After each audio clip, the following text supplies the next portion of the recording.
তখন তো রাত প্রায় 2টা সোয়া 2টার মতো বাজে। হঠাৎ করে বিকট শব্দে সমস্ত লঞ্চটা প্রকম্পিত হলো। মানুষজন হাই উতাস করে বেরিয়ে আসলো, সবাই প্যানিক অবস্থায় ছিল। মহিলারা চিৎকার কান্নাকাটি, বাচ্চাদের চিৎকার কান্নাকাটি। পরবর্তী সময়ে আমরা নিচে গিয়ে যে অবস্থাটা দেখলাম সেটি হচ্ছে প্রিন্স আওলাদ লঞ্চের সম্মুখের যে অংশটা, সেই অংশটায় ওই ঢাকাগামী কীর্তনখোলা 10 সে দুইটার সংঘর্ষ হওয়ার ফলে এই লঞ্চের ব্যাপক ক্ষয়ক্ষতি হয়। এই যে প্রিন্স আওলাদের আমি যেটা দেখি যে 2-3 জন মানুষকে দেখি তারা ওই কেবিনের ভিতরে মুখ থুবড়ে পড়ে যায়, তাতে কারোর কপাল ফেটে যায়, কারোর গাল ফেটে যায়, এই অবস্থায়।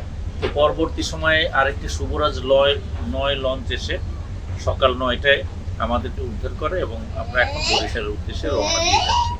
হঠাৎ যে শব্দটি হলো উঠে গেছি, মানে এমন ধাক্কা যে আমার গ্লাস যা ছিল, গ্লাস বোতল এগুলি সব পড়ে গেছে।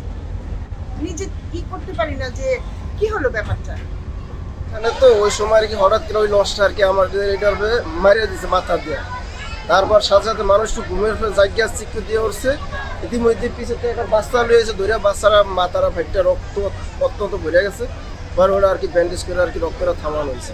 পরে এটা আর কি আমাদের মালিক লঞ্চ আর কি ওটা লঙ্ক করে চরে উঠাই দিছে। পরে এখন তো ইনশাল্লাহ ওই লঞ্চের ক্ষয়ক্ষতি কিছু হয়েছে আর কি, বলে অনেক ফাইটটা ফুটে গেছে জায়গায় জায়গায়। আর ওইটার এক সাইড ফাইটটা ওটার মাথায় পড়ে গেছে। পরে আর কি আমাদের এটা লঙ্ক করে রাখছে। এখন আবার তাদের কোম্পানি আর একটা জাহাজ এনে আমাদের গন্তব্যস্থানে পৌঁছে দিতে হবে বরিশাল শহরে। রাত্র 2:05-2:05 সময় এমন একটা বিকট শব্দ শুনে আমরা সব লাফ দিয়ে উঠে গেছি। একটা মেয়ের যে মাথা ব্যান্ডেজ করতে আছে, মেয়েটার মাথা ফাটতে গেছে। কি জন্য ফাটতে গেছে আমরা বলতে পারতেছি না, আমাকে বলতে দিতে আসে না।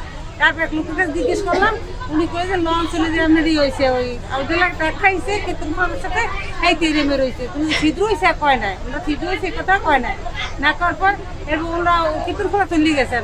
আপনাদের ভিতরে কি আতঙ্ক কাজ করেছে? সব আতঙ্ক, মানে এত আতঙ্ক সবাই বুঝেন না, আমরা তো সব দাঁড়াই গেছে, সব ভয় তো সব ইয়ে গেছে।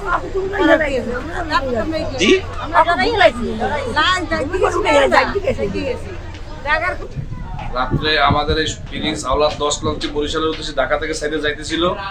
বরিশাল থেকে কীর্তনখোলা 10 লঞ্চটি আসছে, কুয়াশার কারণে নাকি দেখে নাই, এটা সরাসরি একদম আমনি বরাবর মারিয়ে দিচ্ছে। কীর্তনখোলা 10-এর নাকি আপনার রাটার, ইকো সাউন্ড এগুলো কিছুই নাই, এই জন্য তারা ভুলবশত ডাইরেক্ট একদম আরো বিলে মারিয়ে দিচ্ছে। আতঙ্ক অনেক যাত্রী, বিভিন্ন মহিলারা আতঙ্ক সৃষ্টি করছে, এরা দৌড়ে হুড়াহুড়ি করছে, পারাপারি করছে। এটা স্বাভাবিক, এই সময় কান্নাকাটি করতেই পারে। এই ঘুমের মাধ্যমে মানুষজন, অনেক মানুষ পড়েও গেছে, খাট থেকে পড়ে গেছে। বিভিন্ন সময় মানুষ ছোটাছুটি করছে, চারিদিকে দৌড়াদৌড়ি করছে। নাম মোহাম্মদ হৃদয়, সুপারভাইজার প্রিন্স আওলাদ 10 লঞ্চ। আসলে কালকে ঢাকা থেকে ছেড়ে আসার পরে মুন্সিগঞ্জ থেকেই ঘন কুয়াশা ছিল, প্রচুর ঘন কুয়াশা ছিল। সেক্ষেত্রে আমাদের মাস্টাররা দক্ষতার সহিত জাহাজ পরিচালনা করতেছিল এবং যেখানে বেশি কুয়াশা সেখানে জাহাজ স্লো টবে করে রাখতো।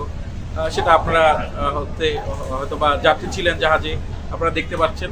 কিন্তু রাত্র 2:10 নাগাদ হচ্ছে বরিশাল থেকে ছেড়ে আসে কীর্তনখোলা 10 লঞ্চটি।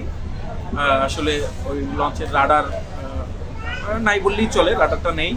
তো তারা আসলে হচ্ছে তারা আমাদের হচ্ছে যে মাস্টারদের সাথে কথা হয়েছে যে তারা ডানে ডানে থাকবে, কিন্তু সে ডানে না থাকে, সে বামে চলে আসে। সেই ক্ষেত্রে দুটো লঞ্চের সাথে সাথে ফ্যান্টারের সাথে একটা ধাক্কা লেগে প্রিন্স আওলাদ 10 লঞ্চটি চরে ঠেকে যায়। তো চরে ঠেকে যাওয়ার পরে রাত্রে আর আমরা